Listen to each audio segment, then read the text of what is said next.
বাংলাদেশের রাজনীতিতে জিয়া পরিবারের নাম উচ্চারিত হলে তারেক রহমান ও খালেদা জিয়ার পরই যে নামটি উঠে আসে তা হলো ডাক্তার জোবাইদা রহমান। তিনি শুধু তারেক রহমানের স্ত্রী নন, বরং একাধারে একজন চিকিৎসক, সমাজসেবী এবং সম্ভাব্য রাজনৈতিক নেতৃত্বের প্রতীক। তিনি জন্মেছেন বাংলাদেশের অত্যন্ত সম্ভ্রান্ত এক পরিবারে, পেয়েছেন রাষ্ট্রীয় ক্ষমতার ছায়া, এমনকি চাইলেই একটা সুরক্ষিত জীবন বেছে নিতে পারতেন। কিন্তু তাতেই নিজের জীবনকে থামিয়ে দেননি তিনি, পেছনেও ফিরে যাননি, বরং ছায়ার মতো পাশে থেকেছেন স্বামীর। যখন সে সবচেয়ে বেশি ভেঙে পড়েছে, যখন পুরো পরিবার ব্যস্ত ছিল একের পর এক মামলা, হুডিয়া, হয়রানির মধ্যে দিয়ে বেঁচে থাকার লড়াইয়ে। স্বাধীনতার পরের বছর অর্থাৎ ১৯৭২ সালে সিলেটের সম্ভ্রান্ত এক মুসলিম পরিবারে তার জন্ম। তিনি এমন এক পরিবারের মেয়ে যার ইতিহাসই এক একটা অধ্যায়। পিতা রিয়ার অ্যাডমিরাল মাহবুব আলী খান ছিলেন বাংলাদেশের নৌবাহিনী প্রধান ও পরে যোগাযোগ ও কৃষিমন্ত্রী।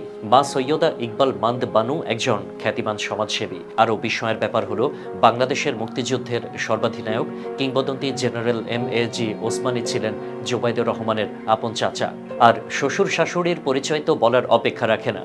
একজন বাংলাদেশের শহীদ রাষ্ট্রপতি জিয়াউর রহমান, অন্যজন তিনবারের সাবেক প্রধানমন্ত্রী খালেদা জিয়া।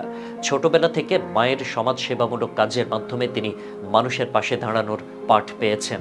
সে কারণে সম্ভবত চিকিৎসা শাস্ত্রের প্রতি তার আকর্ষণ জন্মেছিল। সেই টান তাকে নিয়ে যায় ঢাকা মেডিকেল কলেজে, যেখানে থেকে তিনি MBBS ডিগ্রি অর্জন করেন। এরপর ১৯৯৫ সালে BCS এর স্বাস্থ্য ক্যাডারে প্রথম স্থান অর্জন করে সবাইকে তাক লাগিয়ে দেন। বাংলাদেশে সরকারি চাকরিতে অনন্য এক যোগ্যতা, কিন্তু সেখানেও তিনি থামেননি। ২০০৮ সালে স্বামী তারেক রহমানের চিকিৎসার জন্য লন্ডনে পাড়ি জমান।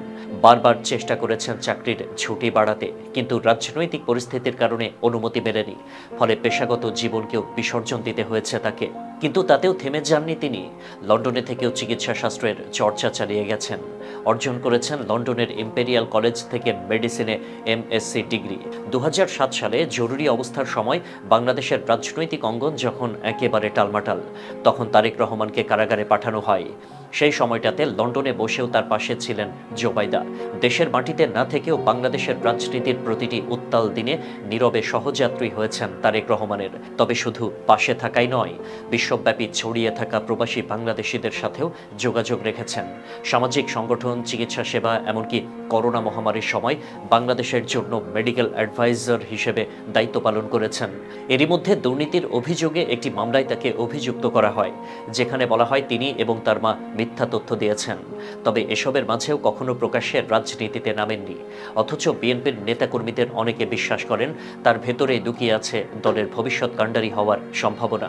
রাজনীতিতে এখনও সক্রিয় নন, কিন্তু বিএনপির কঠিন সময়গুলোতে তিনি যে ভূমিকা রেখেছেন তা অস্বীকার করার উপায় নেই। তার ব্যক্তিত্ব, শিক্ষা, পারিবারিক পটভূমি, পেশাগত দক্ষতা এবং রাজনীতি থেকে দূরে থেকেও জনসেবায় সরব ভূমিকা, সব মিলিয়ে ডাক্তার জোবাইদুর রহমান একজন সম্ভাবনাময় নেতার প্রতিচ্ছবি। এখন প্রশ্ন একটাই, তিনি কি বিএনপির হাল ধরবেন আগামী দিনের রাজনীতিতে? সময়ই হয়তো সে উত্তর দেবে।